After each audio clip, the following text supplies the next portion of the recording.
Namaskar, hello and welcome viewers. You're watching the special presentation of Sansad TV with your host Kriti Mishra, and today we are in an exclusive conversation with MOS Prime Minister's Office, Science and Technology Minister, Minister of State with independent charge, Department of Space, Atomic Energy, and also Personnel, Public Grievances and Pensions, Dr. Jitendra Singh. So, welcome to Sansad TV and thank you so much for joining us. Thank you. Let's begin talking about Chandrayaan. Now, the world is eagerly waiting for the success of Chandrayaan 3. So, how has it placed India and how has it further cemented its position in the global space economy? No, I think Chandrayaan series by itself gives India a distinct place as far as the space sector is concerned. Because even though we started off much later compared to several other countries like the USA and the then USSR. For example, when we started our space programs somewhere in early 1960s, USA and USSR were already on the verge of landing a human being on the surface of moon, and USA actually did that in 1969 in the form of Neil Armstrong, where we were in a very primitive stage. I mean, even socially we were just singing nursery rhymes dedicated to moon, and our scientists were so devoid of resources that you could see the archive pictures of Sarabhai's team carrying the launcher vehicle on the carriage of his bicycle. So, it's been a quantum jump, A. B. Qualitatively. One is quantitative, the jump as I mentioned. The qualitative means that even though America had landed a human being on the surface of moon and they were much ahead of us, it was our Chandrayaan series which brought the evidence of the presence of water molecules on the surface of moon, which none of them had done. And that was a startling discovery for the whole world, for the entire space fraternity, because the presence of H2O gives a direct or an indirect hint of a possibility, even though remotely or may not be, but still it gives you a thought to think about the possibility of a human habitat being possible there. So, this evidence came for the first time not from any of those missions by Chandrayaan 1, and this is an extension of that. So, Chandrayaan 3 has, as far as our research findings is concerned, it will go to the next level. Also, because the landing this time is on the southern polar area, and so for the first time any space mission or spacecraft is going to hit that part of the moon. Earlier on it was around the equator. And the significance of this from the research point of view also is that this area has depicted pictures of craters of different formats and different shapes, which we assume might be containing water. So, it will give us a larger freedom to conduct experiments about the presence of water, presence of H2O, and H2O is not only oxygen for the human habitat, but also hydrogen as a clean source of energy. So, that is going to be a vital, that is why the entire world is looking up to the inputs that would be accruing from Chandrayaan 3. Thirdly, also that of late, ever since Prime Minister Modi, as was popularly described in the media, unlocked the space sector. Yeah. You know, for the last 60-70 years, I don't know why we were functioning behind a wheel of secrecy, as a result of which we were devoid of resources. We had no dearth of human resource. As I mentioned, the Sarabhai and his team had so much of confidence in themselves, that they had so many dreams in their eyes, and they had so much of perseverance and confidence that they could use a bicycle as a career. But that was because they devoid of, so we couldn't move forward. So, ever since this was opened up to public-private participation about 4 years back, there is a huge transformation happening in the space sector. A, that now we have private participation in a huge number, we have more than 140 startups, and qualitatively some of the state-of-art startups, some of them one of the best in the world. They are not only contributing technologically, but they are also offering younger inputs to the space research and also adding to the space economy, as you mentioned. And even in this Chandrayaan, almost 50% of the contribution has been made by the industry. So, I think, as I also said in those declaration remarks that day, that we owe to thank Prime Minister Modi for having unlocked the gates of Sriharikota, and the whole media was there. There were 1,000 media persons watching this there on the spot. Earlier on, the media was forbidden from entering. They would have never peeped inside the gates of the Satish Dhawan Space Center.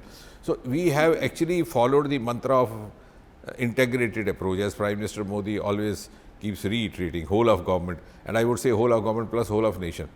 So, the industry is there, the academia is there, the startups are there, the researchers are there, the students, huge number of students of school and colleges from all across the country were there, and media, such a huge presence.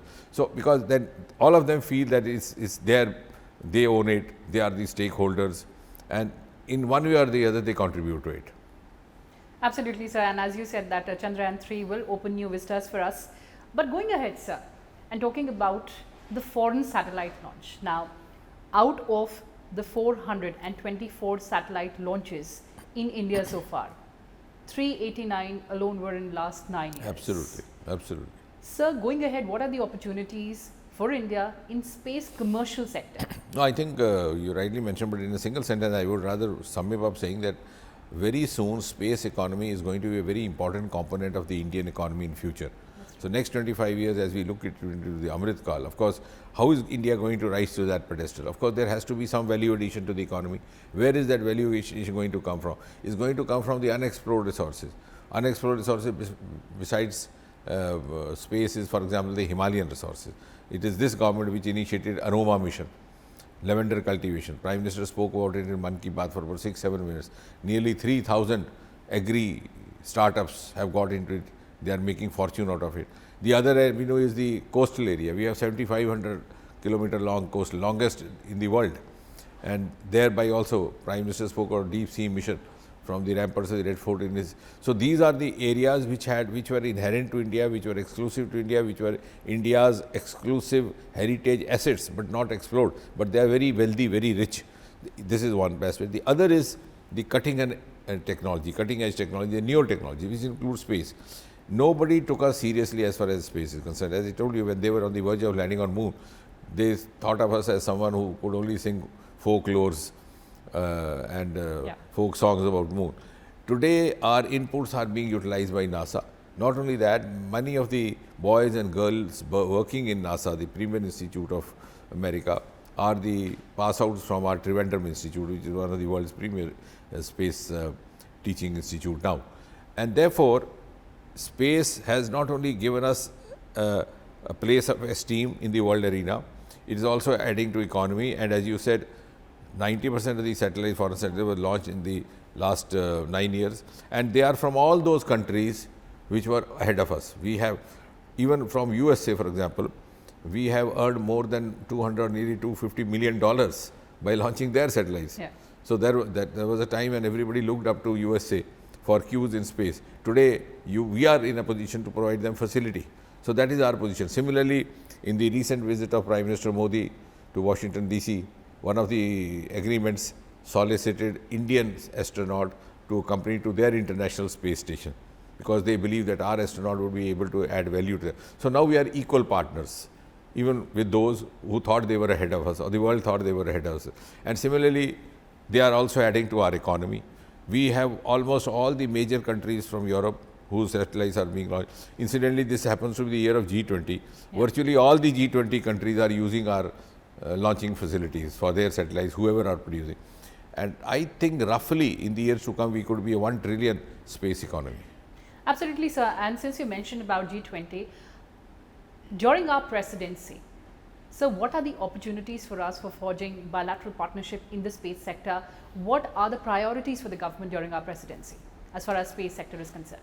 I think most of the G20 countries who have engaged with us, we have had the final G20 ministerial in science technology. We have one, the mission innovation, in next 2 days.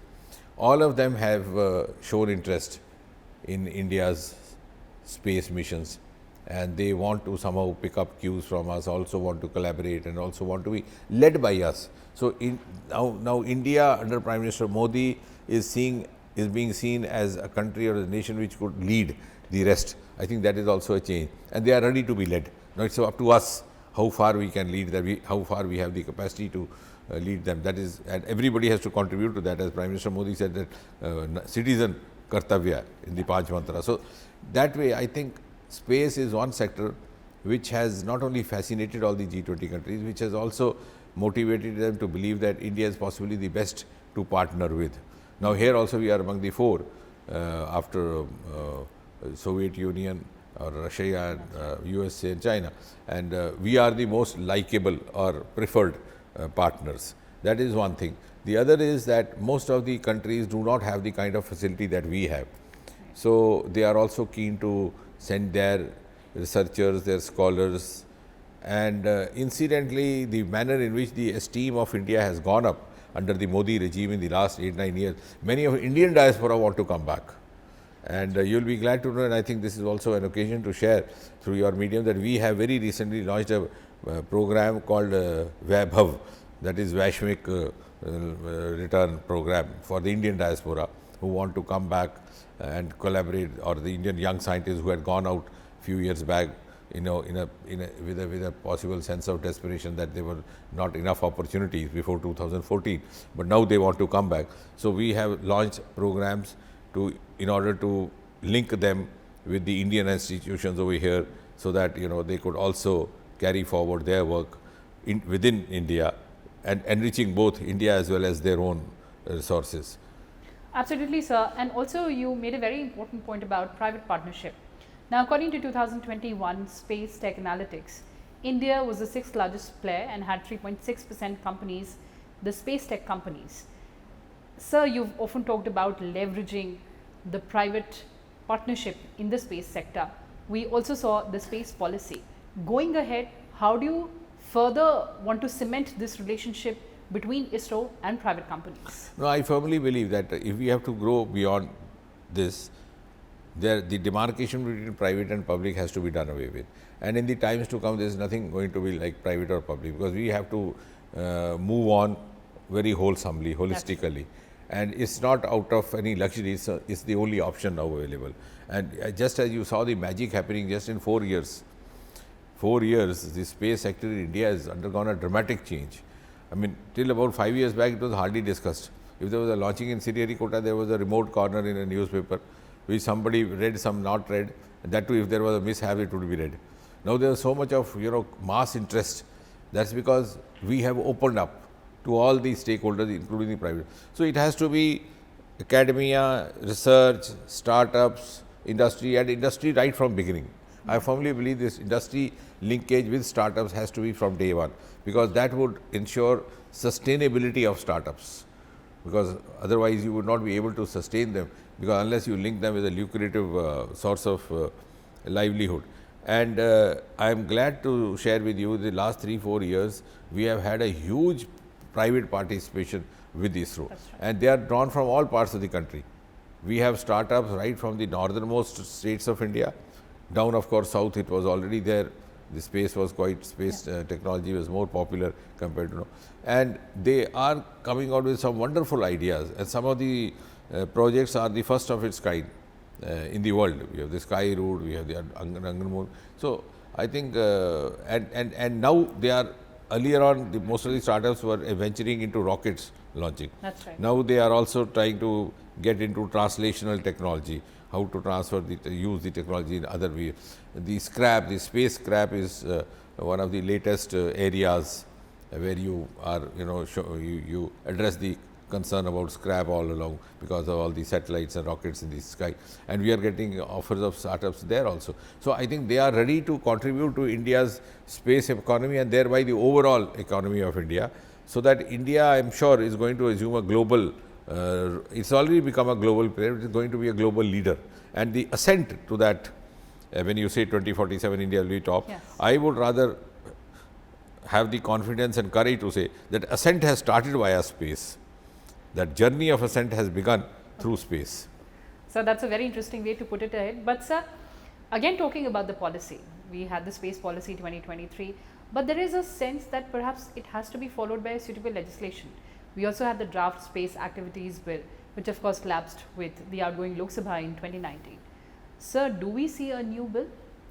No, I will not hasten to make a judgment on that, because that's for all of us to think together. But the very fact that we have moved in that direction is itself a statement. And mind you, the entire nation had reconciled with the fact that ISRO would continue like this. There was not even a demand to open it up for the private sector, because we had got conditioned to this, that it will function like that. Some remote Sriharikotas doing something, nobody knows what is happening, and with their meager resources, they are operating within their own four walls. But when this was brought before the Prime Minister Modi, because he has the knack to take out of box decisions, to break the taboos of the past, It was because of his intervention that we could come out with a new draft of the India Space Policy 2023. We could also set up a PSU in space called New Space India Limited, and now we have an interface called Interspace, which is doing a wonderful job of connecting private sector with ISRO. And I think if they move on the manner in which they are moving, and so much of interest from the private sector, that very soon India would be launching, or in next few years, launching one satellite every fortnight. One satellite every fortnight? In the years to come. I mean, if we move on, if the same pace continues about the private participation. Let's hope that pace continues, sir. But before we talk about science and technology, sir, after Chandrayaan, what's next for India? What's the next agenda in the space sector? No, Gaganyaan is already on the track. It got delayed. In fact, we had a very ambitious plan to have it there on the 75th year. It was 2020. It couldn't happen. COVID. Yeah, because COVID took away 2-3 years. In fact, right when COVID struck, our astronauts were undergoing training in the Gregory Institute in Moscow. So they had to be called back. Then everything went haywire. And now again is on the track. So we have to send 2 preliminary missions, because sending up an Indian human being is as important as getting him back safe, and that is in the interest of all of us. So we would make sure that the landing back of this human mission happens smoothly, safely. So for that we will have one unmanned mission as a try, possibly towards the end of this year. Then another one which would carry a non-living human being in the form of a robo, and significantly it has been decided it will be a female robo called Vayomitra. So we will have a female astronaut, but not a living being. So when she comes back safe, lands, then learning from these 2 experiences, we would actually be sending a Indian human being up there in space. Fantastic, sir. All eyes on that. But let's also talk about science and technology, and we have to talk about Global Innovation Index. Sir, from 81st position in 2015 to 40th position in 2022, India certainly has leapfrogged.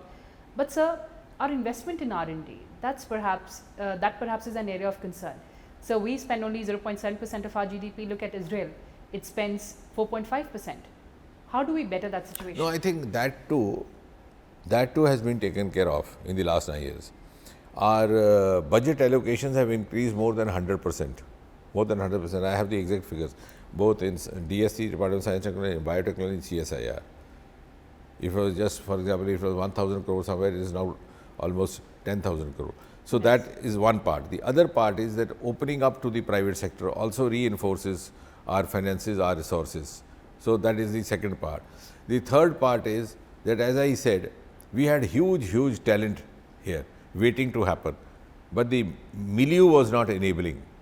What has happened during these 9 years of Prime Minister Modi's regime, that he has ensured that we have an enabling milieu, which enables each of the scientific workers or the innovators or the startups to give his best or give her best to the best of his potential. That's the reason from mere 350, 400 startups, we are now more than 1 lakh and so many unicorns. So it's happened because, of course, on the one hand, the R&D allocations have also increased, though they will still not be as comparable to USA, but they are now many more times higher. The second is giving, I think there is a democratization of the scientific talent now, because earlier on they didn't have resources. Now we have the resources, we have the enabling. There is opportunity for startups of all hues and cries, of all colors, of all age groups. So that is the other, and that is in a way, in totality, enriching our scientific prowess as well as esteem as a nation. Absolutely, sir. So before we end this conversation, the cabinet has cleared the National Quantum Mission. The focus is on emerging technologies like AI. What does it mean for the common man? How will the life get transformed? Yeah, in 2 ways. See, National Quantum Mission was launched about 2 months back, and we are among the very few countries which have done this. The difference now is that we are at par with other countries as far as our technology updating is concerned. It's not that, earlier on the common trend was that a technology would happen in America, for example, they would apply it, it would become popular. After many years, then we would hit upon the idea of adopting it. Like for example, it happened in case of television. Television was there in USA in 1950s, and the presidential debates of the candidates were happening. 1960, the famous debate, which tilted the favors which tilted the tables in favor of John Kennedy, was a TV debate between John Kennedy and Richard Nixon. Whereas we didn't, in fact, when we were told that there was a debate happening which had increased the fortunes of John Kennedy, it was all confusion. What's it all about? And we started hearing or watching TV only somewhere around 1970 or so, that too with half an hour Chitrahar and something like that. So we were so much, same was the case with computer, but now it's not so. Whatever technology is available anywhere else in the world is available here. Same here, quantum is just coming and we are there. We are among those 4 or 5 countries which are still in R&D. They are not fully applicable and we are also not. So nobody will be able to steal a march over us. And as far as the common man is concerned, quantum technology again is going to change the whole lot. It's going to increase the pace of our information. It's going to be of huge importance to the media persons as well. It will be more specific. It will be faster, it will be more confidential. You can't, the encrypted scripts can't, unfold them. Even here you can't as in the existing, but there is almost impossible. If here it takes you about maybe lakh attempts to open the encrypted script, if at all, there it would take you, we were estimating that about 3,000 lakh attempts. So all this is going to transform, and then the flow of information will be digital. Right. When there is quantum technology. It's not like, in waves as you used to hear in the radio about 30 years back. In the short wave it will go up, down. It will not be, it will be steady. Then quantum technology will help in medical, in healthcare, in the form of radiations, detection of tumors, and it will be very specific in treatment of various lesions.